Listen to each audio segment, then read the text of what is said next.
இது பொறுமையின் வாரம்.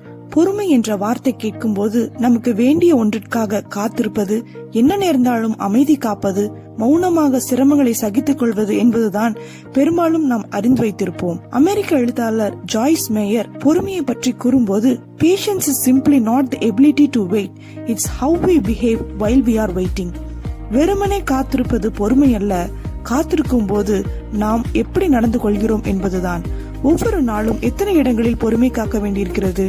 பேருந்து சற்று தாமதமாக வரும்போது, வரிசையில் நிற்கும் போது, மருத்துவமனையில் காத்திருக்கும் போது, இப்படி அடுக்கிக் கொண்டே போகலாம்.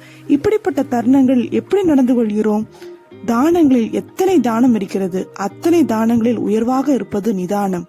அதுவே நம்மையும் பிறரையும் வாழ வைக்கும். வேதத்திலே எல்லாவற்றையும் இழந்த யோபு பொறுமையாக காத்திருந்தான், 2 மடங்கு ஆசீர்வாதங்களை பெற்றுக்கொண்டான். எனவே பொறுமையோடு இருப்போம், ஆசீர்வாதத்தை பெற்றுக்கொள்வோம். God bless you.